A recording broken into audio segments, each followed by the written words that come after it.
So as you can see, this image was originally really overly exposed. So in the Camera Raw, I dropped down the highlights and the whites just to bring it to how it is now.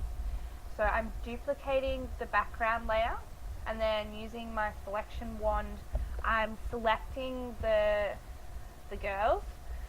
You can also do this by going into subject selection, or just masking it out with the layer. There's a lot of different options. I do normally prefer to use the subject selection, but with the recording program, it does go quite slow.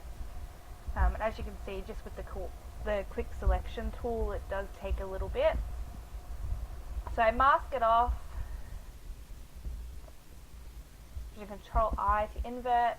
Then fixing up my selection with the brush tool, you want to make sure you get as many of the wispy hairs as you can, because you don't want them coming into your background layer. And making sure you haven't missed any of the t-shirt, the skin, or if you use the selection mask, make sure everything is a solid fill and not a light shadow or anything like that, because you don't want any holes in skin or hair or anything like that. You do want to get kind of close, but leaving a gap from your subject and the background, so when you do blur the background and bring it in, you have a little bit of leeway. So pressing Control and selecting the layer mask, we're going to create another copy of the background. This time we're going to go into Edit Fill, and making sure we have Content Aware on for this one. When my computer catches up and gets there. Right, so here we go. I'm just getting the last little wispy bits, as I said before. Fortunately, my girls have that blonde hair that just frays everywhere, no matter how much you brush it. So go Fill, Content Aware. Now this is going to do the best it can to fill in the background where the girls are sitting.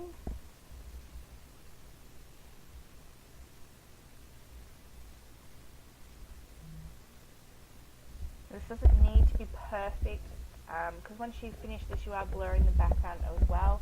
Just need to make sure all the hair and skin and any clothing or anything is missing. As you can see, there's a couple little spots that need to be touched up. Now there are a couple of ways you can go about this. You can select it as I am now and reuse your Content Aware. So going Edit, Fill, Content, make sure your Content Aware is turned on.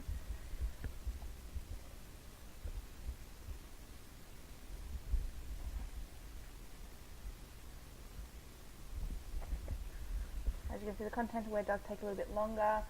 I kind of got fed up with it and decided, nope, I'm just going to go with my patch tool. Patch tool is great for just like the little sections, because there's a couple little wispy hairs there that I needed to fix up. Apologies for my phone, that's all you lovely guys commenting on my status saying you want to see this video. So what I'm doing now is I've gone into Blur Gallery and Tilt Shift Blur. I'm bringing this down to where the girls would be sitting and adjusting my blur to how I'd like it. I like the blur to be really gradual and fall just behind where the girls would be sitting. So the grass in front of them is still in focus, and then just behind where they would be sitting is where the blur starts. I'm blurring it just enough so it kind of has like a broken look to it. As you can see, once it applies, it really gives it a nice finish. Loading. Gotta love when you've got so many things open and it just takes forever. Alright, so it's got a lovely blur onto it, and you can see you can place the girls in. So now what I'm going to do is I'm going to go click onto that layer mask again, grab the brush and zoom right in, getting rid of any of the background that I don't need there anymore, making sure that it blends nicely. Now sometimes you do need to go in with a smaller brush depending on your subject. This being just a really kind of rushed job, as I've already edited this photo. I'm not too fussed. I'm not being overcritical of the lines, but being a perfectionist, I do kind of want it to still look nice at the end. Now, as you can see, my girls have the really blonde, wispy hair, so I would like to try and tidy it up a little bit. Apologise, my mouse was just sitting there. My toddler had just woken up while I was recording it and decided to climb all over me. So going back to where I was, trying to decide whether I want to add the wispy hairs in or whether I wanted to remove them. But in the gaps, there was just a little bit too much of the background in there for my liking, so I'm just going to get rid of them. You can go in a bit closer and make it a lot tidier, but this is just a nice quick one for this. So now what I'm doing is going into some colour, I can't remember what it was, colour lookup I think it was, and just flicking through, because there was one in here that I really liked. This really made it pop for me. So once I've got that, I'm merging all the layers together. Actually I might drop the opacity down just a tiny bit. Perfect. So now what I'm doing is I'm merging all the layers together. I have this shortcutted onto my keyboard. Then I'm going into Camera Raw, and this is where I'm going to tweak all my colours, sharpen it up just a little bit. So I'm bringing up to make the photo a bit crisper, adjusting the lighting just that little bit more to make the girls pop out a bit more with the background nice and dark. Just do a little bit of sharpening, a bit of softening. Now the colouring really depends on what kind of style you're going for. I really like the kind of fall colours with a little bit of purple in there.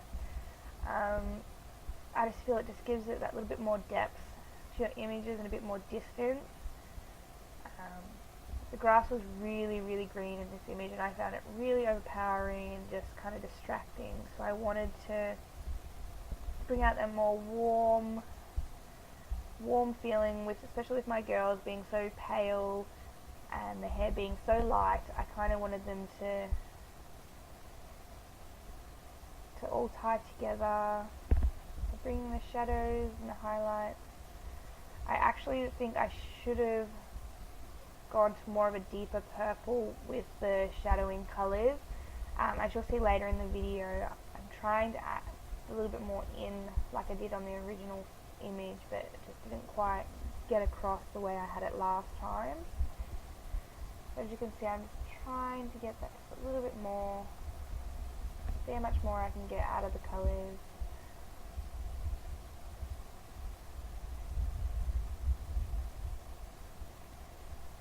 So this part is completely up to you and what kind of style you want to go for and what you're hoping to achieve. I find the best way to do it is have a colour palette or something to reflect to when you're doing it. Alright, so now I'm going into my digital files and finding a sun overlay, dragging it into Photoshop and placing it onto the image. I'm going to resize it to where the sun already is, so this is just going to enhance what's already there and really pop that glow on there. Then dropping it down to the file to a screen layer. Sorry, my toddler climbed all over me again at this point. So going over to screen, as you can see, has that nice lines through it, adjusting it.